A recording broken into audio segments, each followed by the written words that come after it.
Dear Grace, I guess I'm long-winded. Original plan was to do an hour of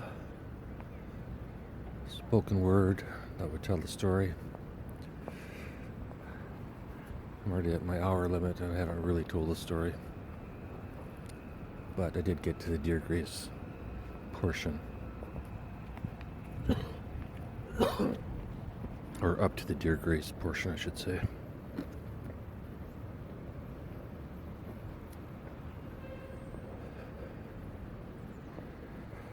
I hand wrote part 1 and part 2. I think I'm going to try dictating part 3 and see if it's still my same voice. Because if it is, then I'm just wasting my time writing shit down when I could just talk it, speak it, dictate it.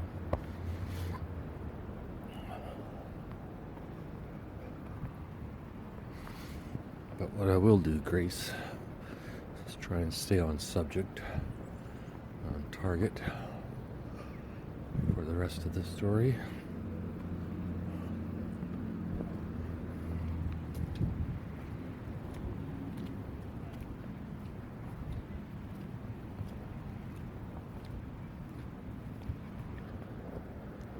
Day in the Life of Dave, part 3. Disclaimer.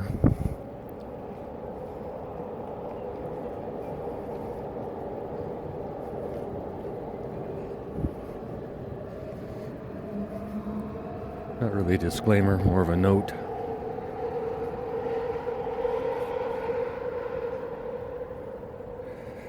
Note.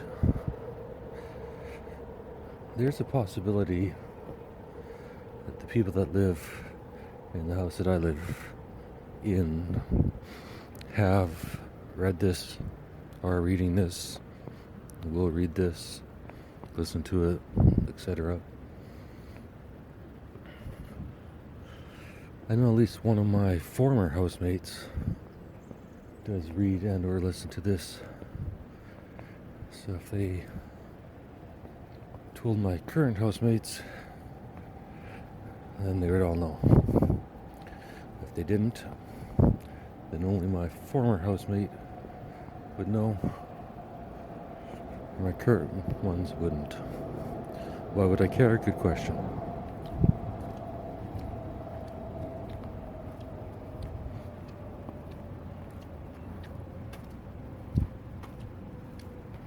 Maybe they're uncomfortable being called pretty girls or pretty international students, but there's a certain logic to that.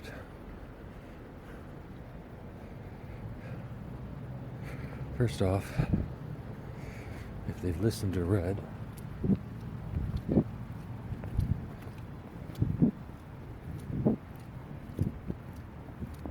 anything I wrote, they know it's all towards Grace, not towards them. Second off, what are they going to do? Say, no, I'm not pretty? They're going to have to force to accept their own fate. And it's hard to criticize me if anyone's seen them. So,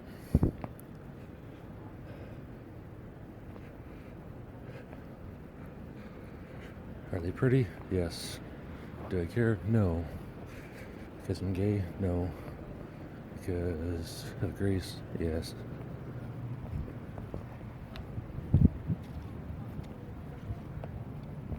Anyways. Dear Grace, the podcast.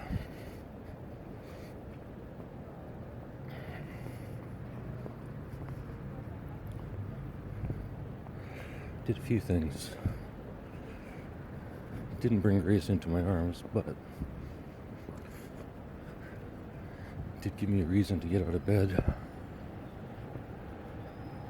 and do something with my life.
Alright, Grace. I'm back in the backyard. I'm preparing to do my spoken word. I'm going to call this spoken word live writing. I'm not going to write by hand for this. I'm going to see if I can do it just by dictation. It's going to be tricky because when I dictate, I'm used to talking to you, Grace. However, I'll attempt to continue the story.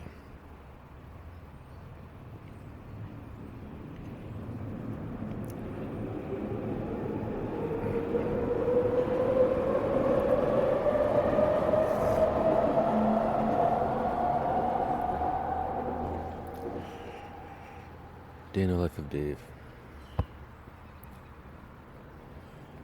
My rent keeps going up every year, but I stay here because I like this house. And I probably can't do any better. And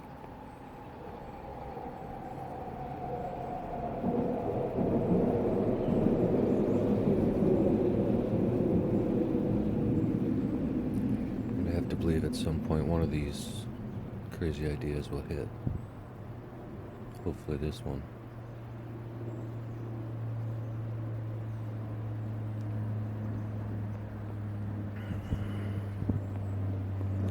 Dear Grace is a bit of a Schrodinger's cat. I don't think I explained very well.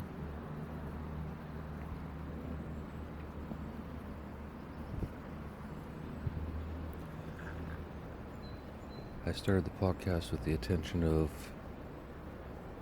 creating the world's most honest dating profile, just by talking into Mike as I would talk to Grace if I actually knew her in real life.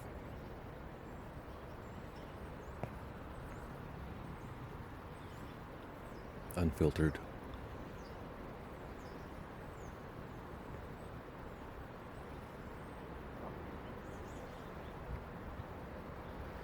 I guess in many ways,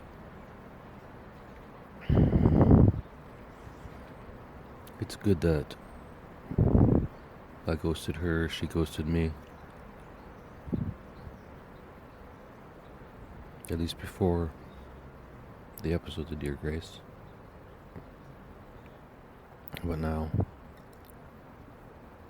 like I say, it's a Schrodinger.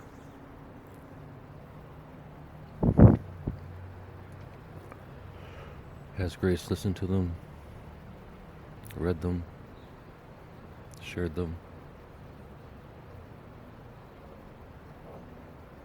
Or does she know nothing about them?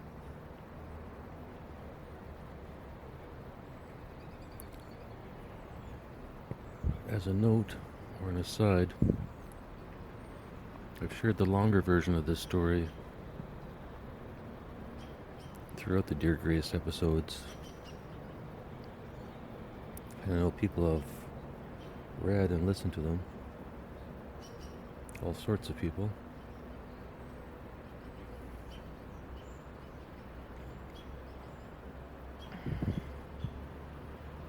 And people with PhDs.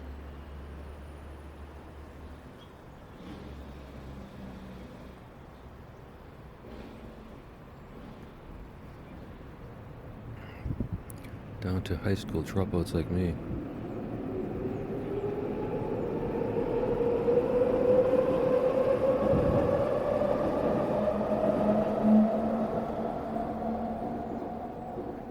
Teachers, professors,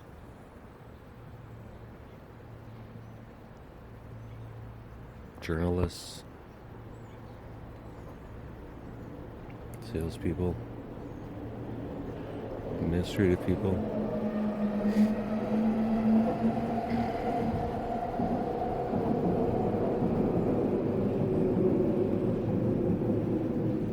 creative people, dinner ladies, basically all walks of life. Here's the one thing about all of them, or none of them. A single one has said, Dave, stop telling this story. Go get some help. Go back to the psych ward.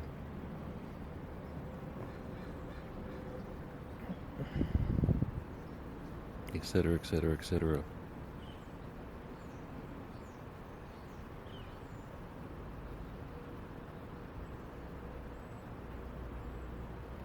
And if I ask them directly about the story, I get a I'm not sure type response, or a deflective response, or a reflective response. And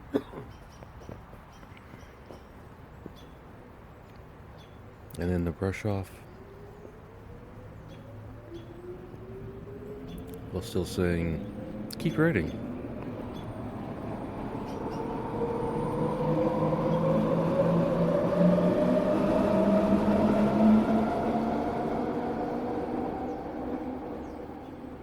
Which, like, sure, okay, I'll keep writing. Thanks for not commenting on my writing, or the story, or anything else.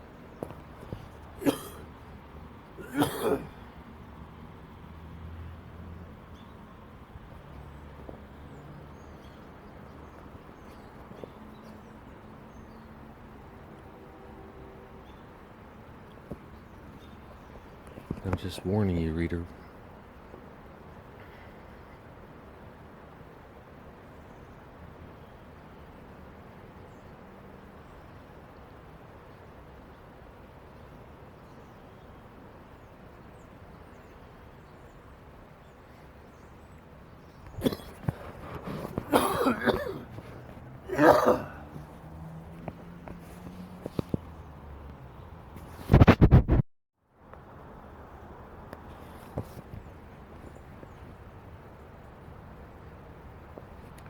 So there's a 50-50 chance that everyone in the house knows I write this, or record this, or whatever.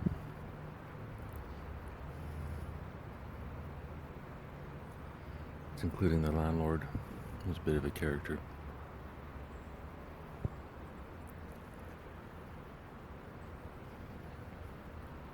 He has ladders on all of his houses, or around his houses.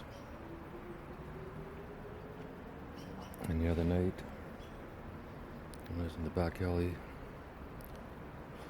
smoking some weed. Caught him climbing up on the roof, standing right on top, just looking into the sun. I was also looking into the sun, but I was standing in the back alley like a normal person, on top of a roof. She mentioned he's a gazillion years old.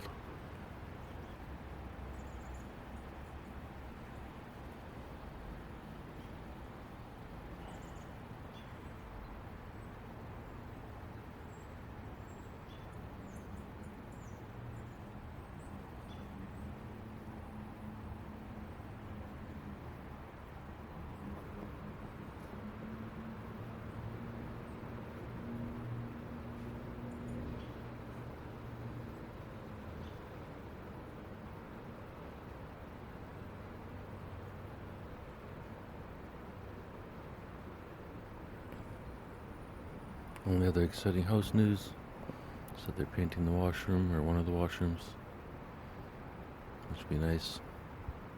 They needed it.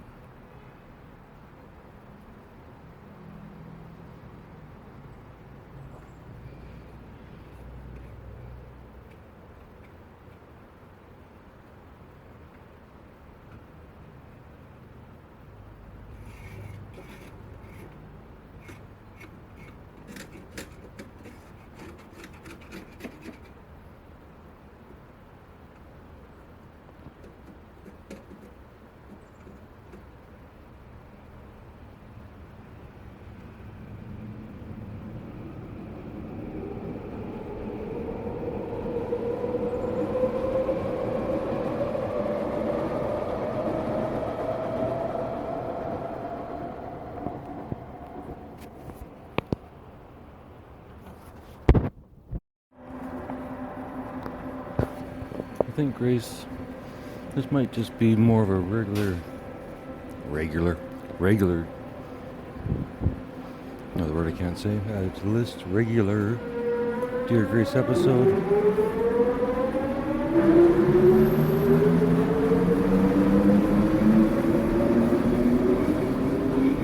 It's not great, but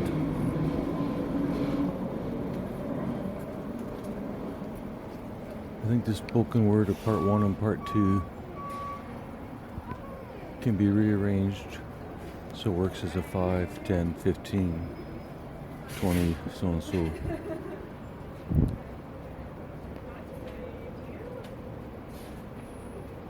So what I'm going to do is pretend that I've already made those sets based on the exact same content, and I'll pretend there was audience questions and or audio questions by the audience, because I think that tells the story up to the point where I started Dear Grace, but it's left enough mystery.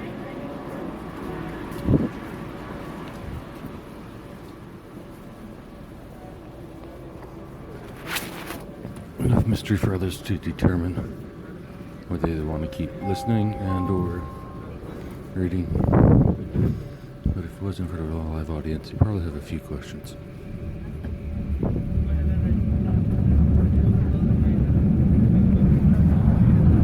On the train, 6043. It's a new one, Grace. I think I'll be safe. If I'm not.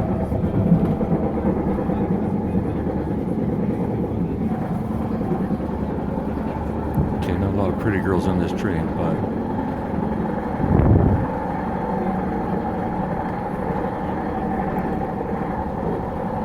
fine, I found one.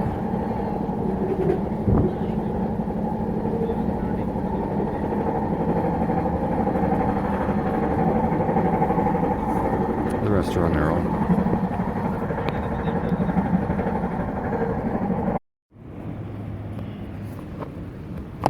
Alright, Grace.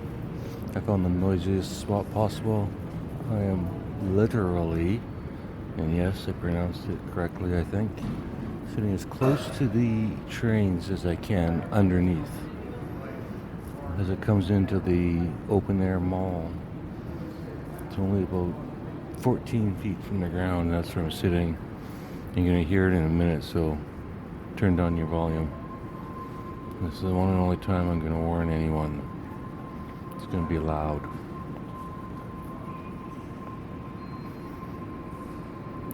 So I think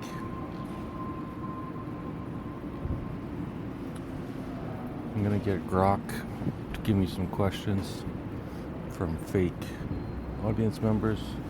And we'll just pretend like I read part A and part B together on stage somewhere. And then people in the audience are going to give me some honest fucking opinions for once. But since no one will do that in real life, I'll just get Grok to do it in my little imaginary life here. Luckily Grok will still talk to me. Here comes the train.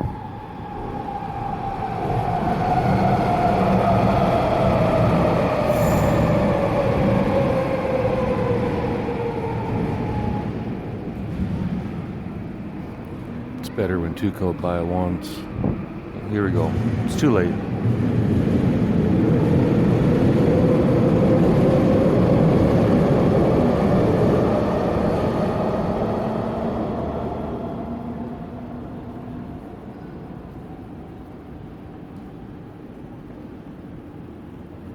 I'm trying to think of questions, and I can just go around in circles and circles, and I'll never fucking come up with a single question that I like, or whatever. But if this was real, it was real life, which is what I'm trying to pretend it is, how I'm trying to pretend to write it, then we'll let Grok decide. If it really sucks, I'll just delete this entire fucking recording and start over.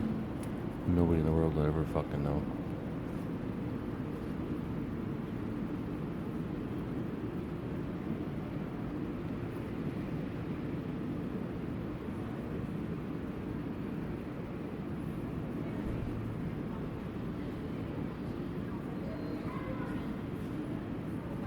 Nice quiet moment when I should be recording. Alright.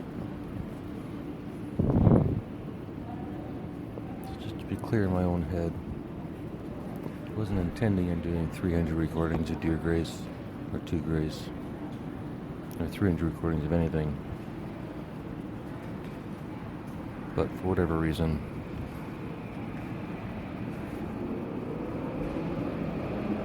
train.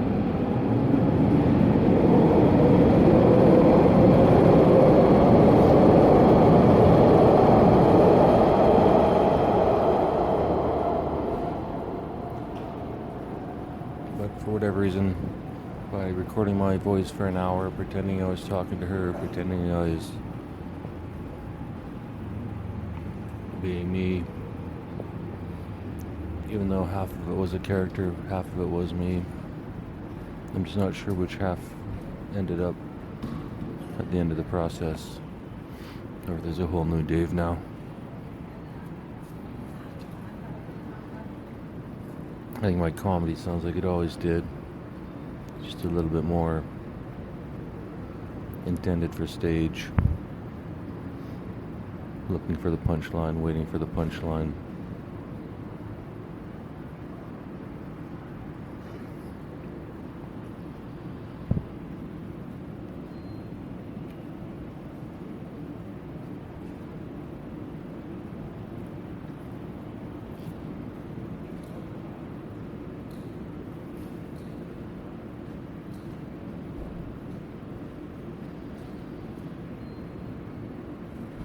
Also, that first hour works whether grace is real, imaginary,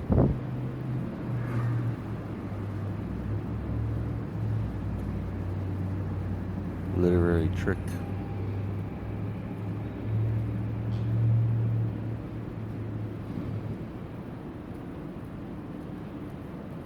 whether she's heard all this and listened to this or hasn't heard it at all. Everything in my life is 50-50.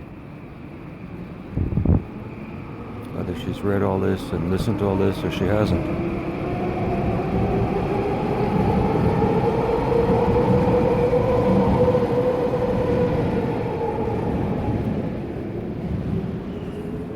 Either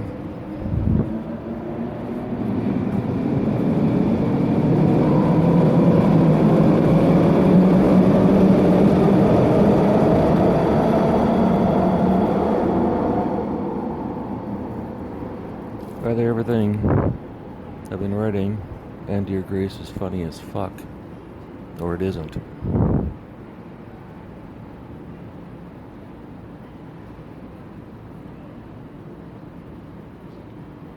Either the podcast will take off and it'll be huge, or it won't. There's no in-betweens. It's not going to be a little bit of an success. Sure, maybe the 15 or so freeloaders might cough up $5 a month early, like tomorrow, but it's not going to be 1,000 or 2,000. It's either going to be zero, like it is now, basically.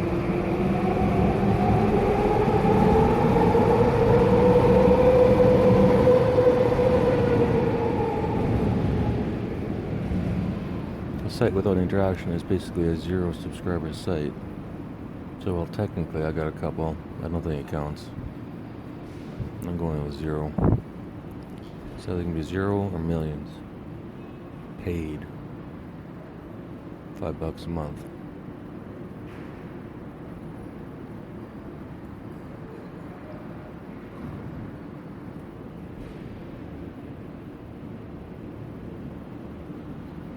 Well, I guess that's back to the Schrodinger cat that I was trying to talk about earlier.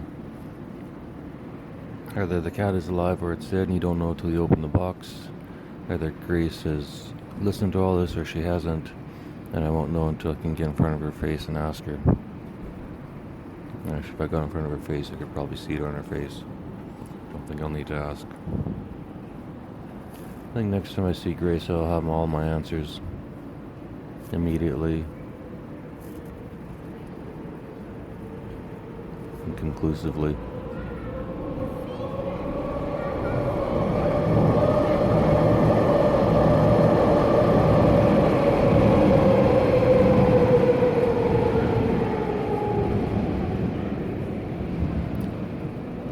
Well, I think the same could be said with anyone.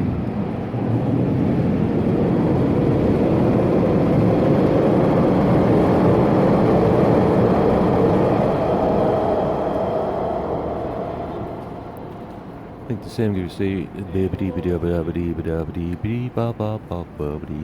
The same could be said for anyone in my past life. Once I see your eyes, I'll know the story. It'll be written all over your face, like a tattoo.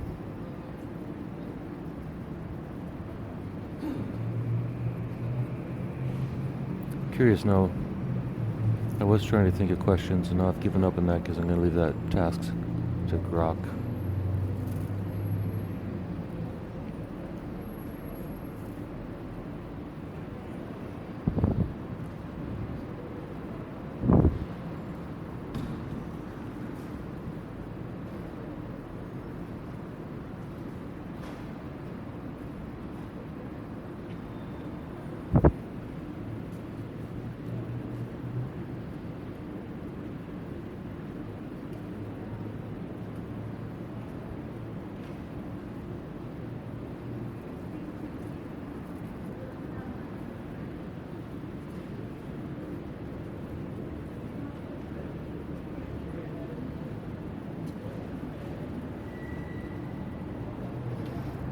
Alright, I guess that's it for now. I'll get those questions from Grok. I'm going to put this all together.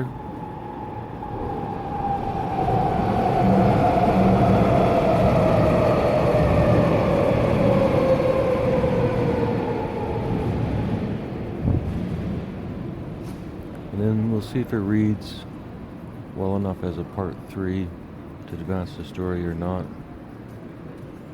I'm not sure it will, but we'll give it a shot. What's the worst that can happen?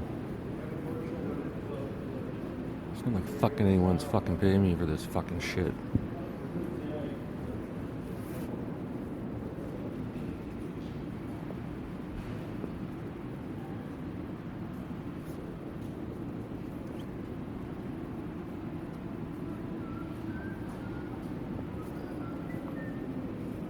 The goal of Dear Grace wasn't to show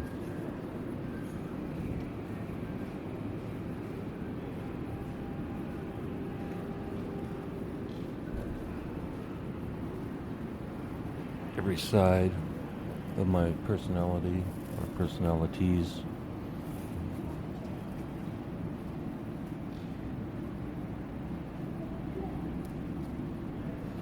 It's more like letting her eavesdrop on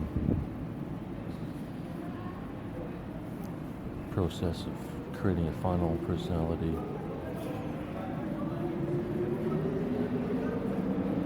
One that I can handle.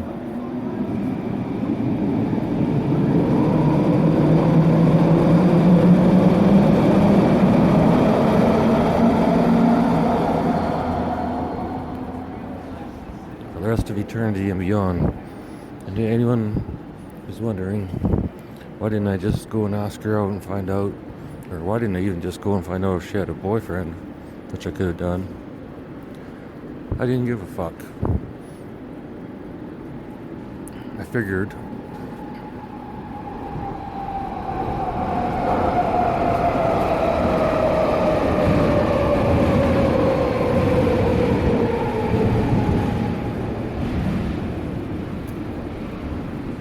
figured if I somehow got my words in front of her, she could make a decision and let me down easy that way. What would have been best is if I could have just sent her an email with a link to the site and she could have just told me to fuck off, and then I could have moved on with my life. Instead, just kept recording and recording and recording, not because I thought quantity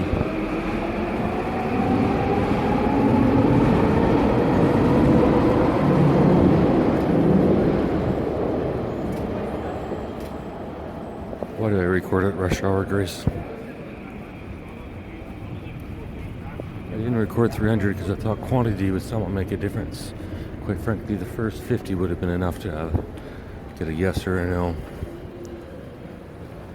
I kept recording because like I said, it got me out of bed. It gave me something to do.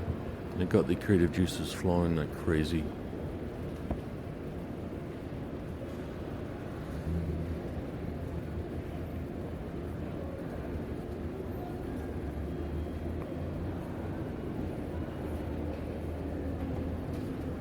Although I hope that somehow the words we're getting to her, there's no way to be sure. Again, 50-50, Schrodinger's cat. And up to today, I still have no way of knowing.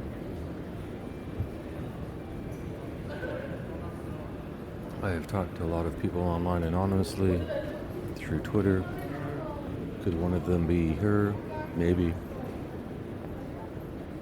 How would I know?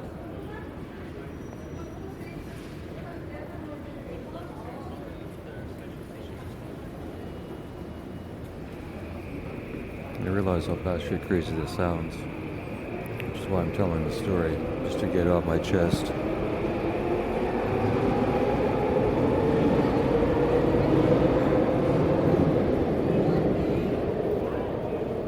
And then hopefully, something will put it to an end, the story.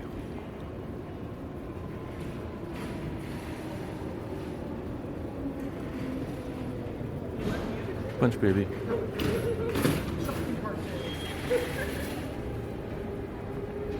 It's really not that offensive because I'm not telling anyone to punch a baby. I'm just saying, you see a Chinese baby, punch someone nearby.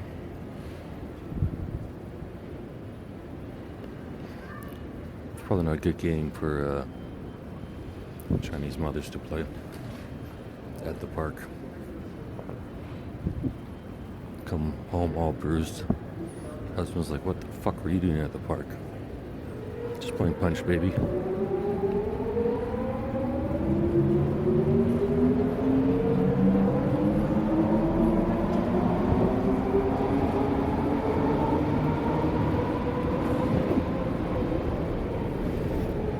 It's creativity like that I come up with.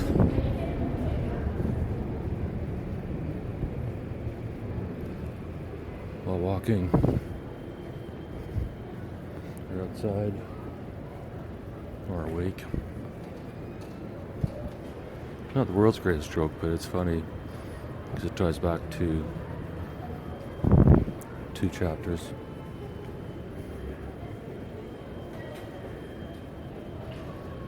And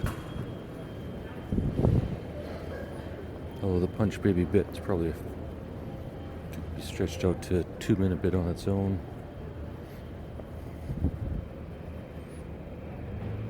The core concepts just need to be introduced, and now I can keep calling back to it.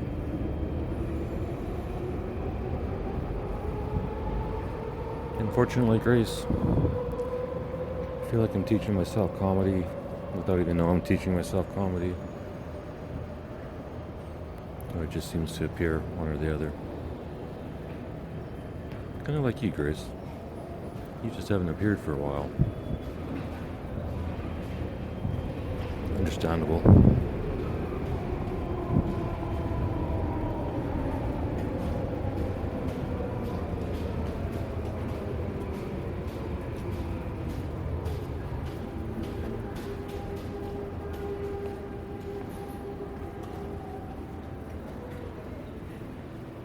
My logic was, even if Grace never saw it, it kind of doesn't matter as long as someone else sees it and thinks it's funny. Which of course never happened. I thought it was funny.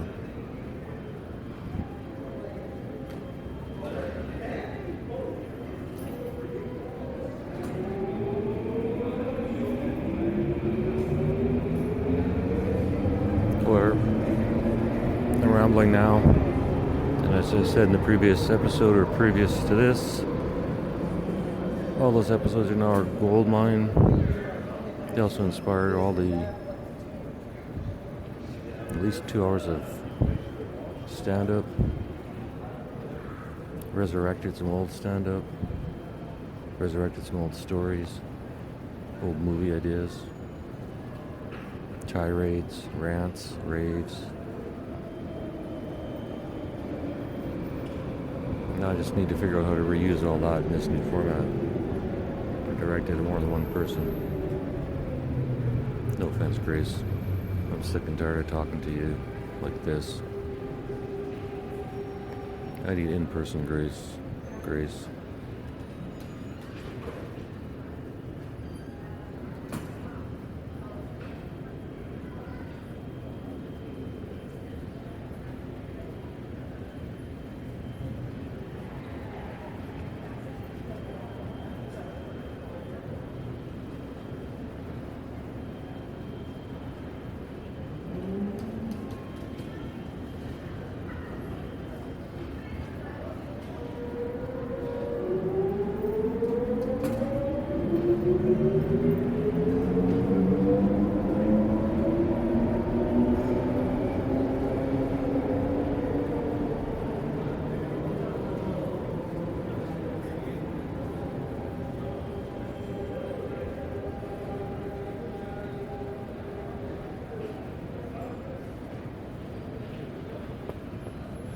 All right, Grace.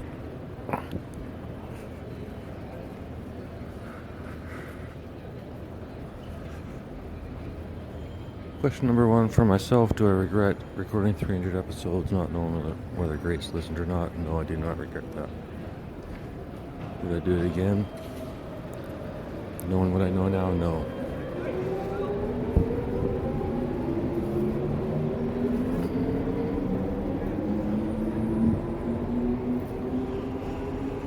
Knowing what I know now, I'd record one episode,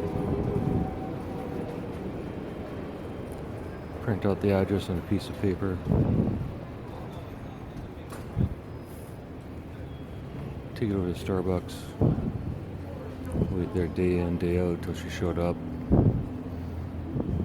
give her the address, cross my fingers, and move on.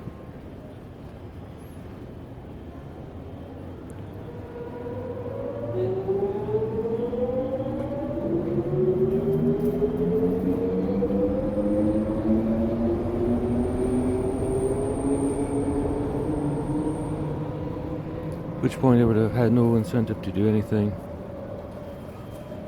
Probably would have just come back on Adderall and said fuck the world.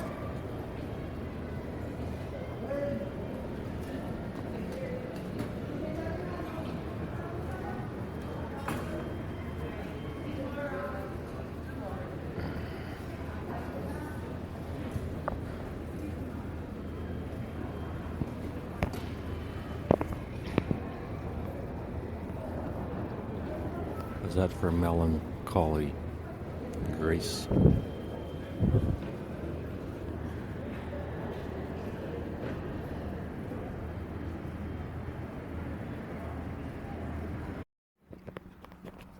One last thought, Grace, or I guess reader. The other thing that kept me going was, even though I knew I was playing a character of sorts, at least part of the character was real. The joke maker, the joke teller. It's the way I try and tell jokes to and with my daughter. To either get her to laugh, or get us to laugh, or just because something was funny. Many a trip in many a vehicle. I'd say with many a daughter, but there's only one. So my logic, since almost none of the podcast was directed romantically at Grace, or at least not in any sort of overt way,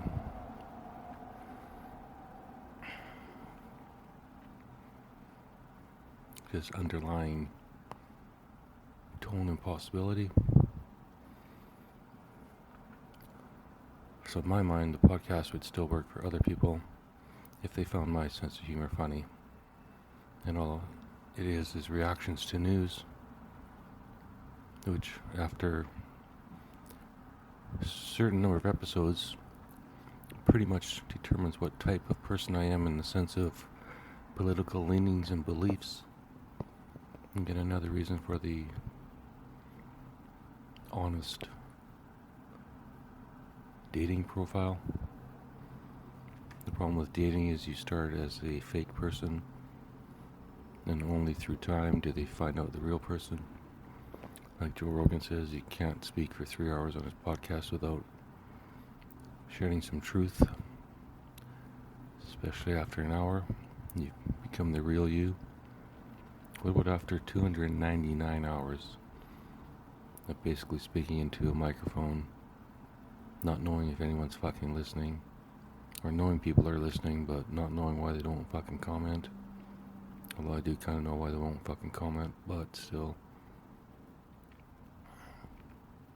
I think after 299 episodes, the person Grace will meet is the person that's talking right now, like this.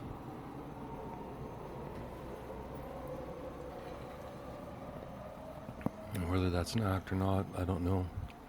But to be fair, this is the only Dave or David or David J or David Joseph or Dave Gervais or any one of the fucking names I put on.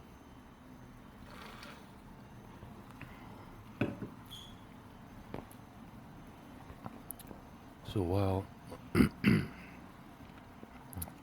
I wish the last couple of years was different, it seems to make sense for it to happen the way it has. So at least when I do see Grace again, even if she does give me the finger or calls 911 immediately, I'll have my answer.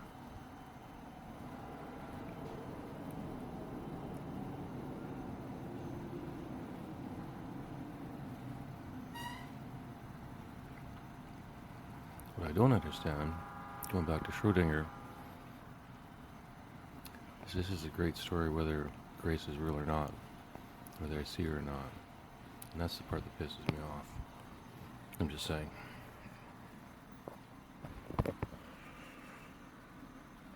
Alright. I'm going to ask Rock to ask me some questions, and then we'll go from there.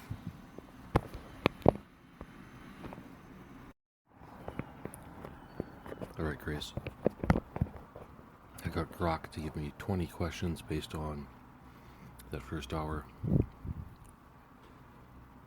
I will read and answer, and we'll see how this goes. We'll go from there. Question number 1. When you say the memory loss is the good kind because you forget the bad stuff, do you actually believe that some days? Or is it just a punchline you need to get through the hour? It's definitely not the punchline you need to get through the hour. It just happens to be the funniest opener I've written. So I just keep using it and using it and using it until I can actually use it. I really don't know what my memory's like because most of my day is spent creating new memories or comedy. So who the fuck knows? Question number 2, the Jesus bit, the super blasphemy one. It's obviously designed to shock. Did writing/performing it feel like a catharsis? Like you're finally saying something you've been holding for years? It was mostly for laughs. It wasn't designed to shock, it just came out. It's just a thought. All you have to do is put yourself in Jesus' place and then think, what the fuck would it be like? It's really just a school of comedy lesson. Just put yourself in that person's place. Let's see if you can make a joke. If it's a famous person like Jesus or Hitler or whatever, and obviously the more outrageous, the better. But not designed to shock, it just came to me. Number 3, you talk about grace as this you talk about grace as this recurring muse/inspiration, but also someone you've never really known. If you walked into this room right now, what's the first sentence you would actually say to her? Not the letter, not the podcast, just in person. I love you, will you marry me? Number 4, the psych word story, the Adderall spiral, the cross-legged 7-Eleven moment. You present it matter-of-factly, but how long did it take after those events before you even joke about them on stage? I've never been on stage, and the world's greatest comedian's never been on stage, but a couple of years. Number 5, You mentioned your daughter a few times, the golden rule, not seeing her for a while. Is that wound still open, or has comedy helped you put some distance on it? Well, the golden rule is golden, so that can't change. I think every parent would love to see their kid every single day of their life, so how's that for an answer? Crock. Number 7, you keep circling back to getting noticed, sell a script, get on stage, buy new clothes, return to Grace's Starbucks. If that actually happened tomorrow, do you think it would change how you see yourself? Well, not anymore. Maybe a year ago. Luckily, I've been beat down so far that it doesn't fucking matter. Number 8, the pink sweater day, the panic, the chicken out, the even God thinking that's a bit much. That felt like one of the most human moments in the whole hour. What do you think you were really afraid of that second? I wasn't afraid, I just couldn't figure out why the fuck she'd wear that. Got my attention though. Number 9, you say the content might be for Grace or anyone who will listen. And the 300 episodes with 0 comments is fine because it's reusable. But deep down, does this silence ever hurt more than you let on? No shit, Sherlock. Number 10, at the very end, you say, I love you, Grace, David J. Is that line written for her, for the audience, for yourself, or for all 3 at once? It's written for her. Then I asked Grok for 10 more questions.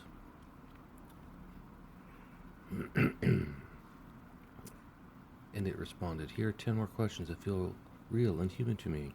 The kind that linger after hearing someone be that open for a full hour. These come from the quieter parts of the set, the memory gaps, the Grace obsession, the survival humor, the creative hustle, and the way he keeps circling back to hope even when it hurts.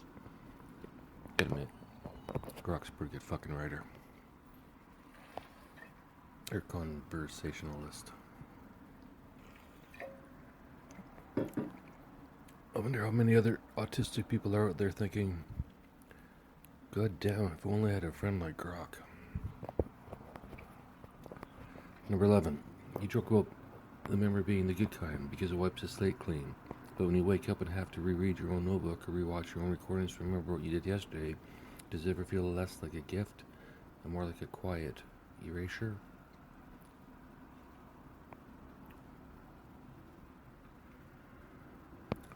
Actually, when I need it, my memory is perfect. The problem is I just can't recall it. So, when I need it is more of a... When the universe feels I need it, my memory is perfect. Not when I just punch it up. Number 12. The punch puppy, the punch baby joke at the end. Punch puppies would work too. The punch baby joke at the end, you frame it as a running bit with the half-Asian daughter justification. Is that joke something you actually tell in real life, or is it more of a stage-only thing you use to test it for the room will let you go? Well, I would tell it in real life if anyone ever fucking talked to me. It's funny as fuck. It's not even racist. Number 13, you mentioned the 200-page essay. Number 13, you mentioned the 200-page essay you wrote to argue against the autism diagnosis. Do you still have it? And if someone read it today, doctors, friends, or even you, would you stand by every word, or has time softened some of that anger? Time has not softened any of that anger, and I'm pretty sure it would still stand just fine. Number 14, the line about the pink sweater being so bright, even God himself was thinking that's a bit much. It got a good laugh, but also felt like you're giving yourself permission to see something beautiful and ridiculous at the same time. Do you still think about that sweater, or has it just become another punchline? Just a fucking punchline. Who gives a shit about a fucking sweater? It's not like they're fucking hanging on the wall in a museum or anything. 15. You say, I'm tired of telling the story. However, hopefully this is the last time about looking for Grace at the station. Do you actually believe that was the last telling? Or is the story something you know you'll keep returning to because it's the closest thing that you have to a love story? Well, that's a shitty sentence, Grok. Number 15, you say, I'm tired of telling this story. However, hopefully this is the last time about looking for Grace at the station. Do you actually believe that was the last telling? Or is the story somehow you know you'll keep returning to because it's the closest thing you have to love story. Yes, and it sucks. 16. The fasting versus starving reframe. Fasting is a choice, shouldn't have to be a requirement. That hit hard for a lot of us who've been broke. Is there a part of you that's proud of how you've learned to survive on so little, or does it mostly feel like a trap you're trying to write your way out of? A little bit of both. It's nice knowing you don't have to fucking eat. Talk about the podcast as the ultimate dating profile, 100% honest no matter what. After almost 300 episodes with no comments, has anyone ever reached out privately? A listener, a stranger, even someone who knows Grace, and said anything that surprised you? Not that I know of, but I have talked to a few people on the street that seem slightly suspicious, so I don't know. Number 18, the moment where you yell, "How dare you," at the crow, and then apologize to the audience for forgetting you were recording. It was one of the most genuine, unscripted laughs of the night. Do those little real-life interruptions happen a lot when you record, or was that a rare one? Well, listen to the podcast, you know it happens all the fucking time. Fucking crows are the fucking bastards. We end with, my goal is to race at 1 hour, then dive into the meat after that. After actually hitting the hour tonight, what's the meat you want to get to next? The full the full details of the event, the daughter story, the school's comedy, or something else entirely. Number 20, when you say I love you, Grace, at the close, after everything you've shared about panic, ghosting, hallucinations, and infinity to 1 odds, does saying out loud still feel hopeful, or has it become more like a ritual you do to keep the possibility alive?